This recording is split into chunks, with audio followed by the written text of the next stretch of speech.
বিগত বোর্ডের তারা যখন ওকে বিদায় করে দিয়েছিল তখন সর্বপ্রথম কিন্তু আমি তীব্র প্রতিবাদ জানিয়েছিলাম। প্রথম শ্রেণীর ক্রিকেট খেলার জন্য যে সমস্ত ফ্যাসিলিটিসগুলি দরকার সেগুলি এনশিওর করার জন্য আমি বলেছি যে আমরা বিসিবির পক্ষ থেকে আমরা বলেছি যে লাঞ্চের ব্যবস্থা আমরা করে নিই। ডেফিনেটলি অনেক সুন্দর উইকেট, ডেফিনেটলি আমাদের ছেলেরা যদি উইকেটে শুধু থাকতে পারে 50 ওভার অনায়াসে জয়লাভ করবে। আর উইকেট থ্রো করে আসলে তো এটা কিছু করার নেই, তবে উইকেটে থাকতে পারলে এটা ইজি উইকেট, অনেক সুন্দর উইকেট। বাবু ভাই, টনি হ্যামিলকে নিয়ে আসলে বর্তমান বোর্ডের বিবেচনাটা কি, ফিউচারটা কি?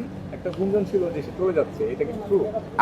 আমি অ্যাবসলিউটলি বলতে পারি যে ওকে যখন এর আগে যখন ওই বিগত বোর্ডের তারা যখন ওকে বিদায় করে দিয়েছিল তখন সর্বপ্রথম কিন্তু আমি তীব্র প্রতিবাদ জানিয়েছিলাম। আমি বলেছিলাম যে ওর মতো একটা অন্যদের সরে যে গেলেও কোনো আফসোস থাকতো না, কিন্তু তার মতো অভিজ্ঞ একজন ক্রিকেটার সরে যাওয়া বাংলাদেশেরই ক্ষতি। তো আবার আলহামদুলিল্লাহ সে ফিরে এসে আমার ধারণা সে আরও অনেক দিন কাজ করবে বাংলাদেশের মাটিতে। আমার সাথে হয়েছে, গত পরশুদিন হয়েছে, অনেকক্ষণ মিটিং হয়েছে, তার সাথে কথা হয়েছে। অনেক স্যাটিসফাইড সে, সাংঘাতিক, এখন অনেক আত্মবিশ্বাসী এবং কাজ করার ব্যাপারে আগ্রহী। ধন্যবাদ।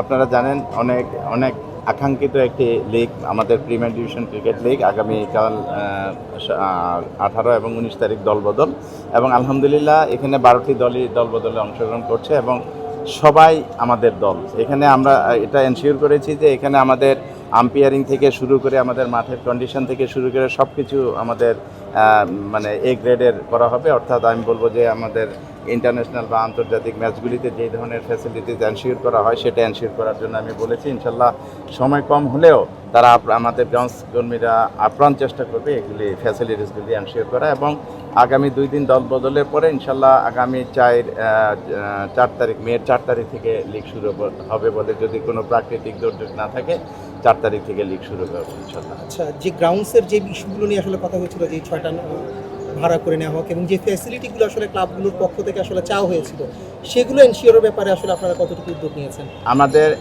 একটি গ্রান্টস এক্সপার্ট কমিটি কাজ করছে, যারা এটা সর্বদা আমার চিনু আছে এটার প্রধান, ওনার সাথে আমাদের কিউরেটররা দেখছেন প্রত্যেকটি গ্রাউন্ডসে, যাতে আমি বলেছি যে প্রথম শ্রেণীর ক্রিকেট খেলার জন্য যে সমস্ত ফ্যাসিলিটিসগুলি দরকার সেগুলি এনশিওর করার জন্য আমি বলেছি, এবং একটি চেকলিস্ট করছি যেখানে যে গ্রাউন্ডে যে ইকুইপমেন্ট আছে বা যে ইকুইপমেন্ট দরকার সবগুলি এনশিওর করার জন্য বলেছি। আর ক্লাবগুলির একটি দাবি ছিল যে বিভিন্ন অনেক জায়গায় অনেক মাঠে লাঞ্চের ব্যবস্থা এটা করাটা দুরূহ ব্যাপার হয়েছে। সেই ক্ষেত্রে আমরা বিসিবির পক্ষ থেকে আমরা বলেছি যে লাঞ্চের ব্যবস্থা আমরা করে দিব ইনশাল্লাহ। এটাতে তারা অত্যন্ত আনন্দিত। অ্যাম্বুলেন্সের যে ব্যাপারটা ছিল আসলে ক্রিকেটারদের হঠাৎ করে কোনো, যেহেতু একে হচ্ছে গরম, তারপর হচ্ছে দুর্যোগ তো যখন তখনই আসলে আসতে পারে, ও এর সাথে বৃষ্টির একটা আসলে ব্যাপার ছিল।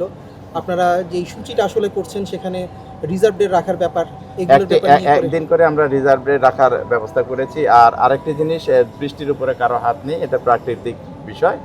আর অ্যাম্বুলেন্স বা অসুস্থ এটাও হঠাৎ করে হতে পারে, সেটার ব্যাপারে আমরা যেটা করেছি যে এখানে অ্যাম্বুলেন্স থেকে শুরু করে একটি মেডিকেল টিম রাখার জন্য আমরা চেষ্টা করবেন প্রত্যেকটি গ্রাউন্ডে। বাবু ভাই, লিজেন্ডস অফ রূপগঞ্জকে নিয়ে একটা শঙ্কা ছিল, যদিও এর পরে প্রেসিডেন্ট নিজেই যোগাযোগ করেছিল, তাদের কি আপডেটটা কি একটু জানান? কোনো শঙ্কা নেই, কারণ লুৎফর রহমান বাদল খেলা দেখছে এখন, এখানে স্টেডিয়ামই আছে, এবং উনি খুব ভালো টিম করার জন্য প্ল্যান করেছে। অলরেডি সে অনেক খেলোয়াড়দের সাথে কথাও বলেছে। বিসিএল এই যে শুরুর আগে বিসিএলটা হবে 21 তারিখ থেকে সিলেটে, সেই খেলোয়াড়রা আসলে যে উইকেটটা পাচ্ছেন ঠিক আমাদের ঢাকার ওই মাঠের, কারণ ওইখানকার অনেক খেলোয়াড়ই এখানে খেলবেন, ওই উইকেট এবং মাঠ এটা নিয়ে আসলে এই উইকেটটা যাতে সুন্দর উইকেট হয়, আমাদের স্পোর্টিং উইকেট হয়, সেটার দিকে আমরা বিশেষ নজর রাখছি। আপনারা জানেন বৃষ্টির কারণে অনেক ব্যাঘাত ঘটবে, তারপরে ইনশাল্লাহ আমরা চেষ্টা করব, কারণ আমাদের গ্রাউন্ডসে কিন্তু অনেক এক্সপার্ট আছে যারা অনেক আগে থেকে কাজ করছে, 2000 সাল বা তারও আগের থেকে কাজ করছে। 2001-এর পরে আমি অনেকে কিউরেটর হিসেবে নিয়োগ দিয়েছিলাম, তারাও আছে, তারা অনেক অভিজ্ঞ হয়ে গেছে। আলহামদুলিল্লাহ আমরা চেষ্টা করব, আমাদের বাংলাদেশের ক্রিকেটটা তো আর এখন ওই আগের মতো নেই, আমরা চেষ্টা করব, আপ্রাণ চেষ্টা করব যাতে ভালো উইকেটে খেলা হয়। কতজন রেজিস্ট্রেশন করেছে এটা এক্স্যাক্টলি জানা আছে? দল বদলে কতজন খেলোয়াড় এখন তো এটা বলা যাবে, আগামী 2 দিনে আপনি এটা জানতে পারবেন যে আসলে সর্বমোট কতজন খেলোয়াড়। ঠিক আছে, ইনশাল্লাহ আমি সংখ্যাটা। তামিম ইকবাল আজকে কিছু দর্শকের সঙ্গে বসার কথা ছিল, যে উনি র্যান্ডমলি বসার কথা, সেই বসাটা হয়েছে কিনা আমি এখনো শিওর না, আমার মনে হয় এখনো হয়নি, আমার ধারণা এখনো হয়নি, হলেও আমি জানতাম না। বাবু ভাই, এবার আপনার ক্লাব নিয়ে বলেন, কেমন দল গড়ার ব্যাপারে আশাবাদী, এবং আগামীকাল তো দল বদল শুরু হচ্ছে, তারপরে কোন কোন প্লেয়াররা কমিটেড যে আসছেই? আমার ক্লাব তো ইন্ডিয়ান রোড, তারপরে আমি এখন আমি আর কোনো ক্লাব না, সব ক্লাব আমাদের। আলহামদুলিল্লাহ প্রত্যেকটি ক্লাবকে আমি এতটুকু এনশিওর করেছি যে আমাদের এখানে আগে যেমন আম্পায়ারিং অনেক কিছু নিয়ে অনেক বিতর্ক ছিল, এই বিতর্কটার ফলে কিন্তু আমাদের দেশের ক্রিকেটই পিছিয়ে যাচ্ছিল। আমরা বলেছি যে 12টা টিমই আমাদের দেশের, সুতরাং 12টা টিম 12 নম্বর টিম যদি 1 নম্বর টিমটাকে হারায় আমাদের কিছু আসে না, এটা আমরা এনকারেজ করব।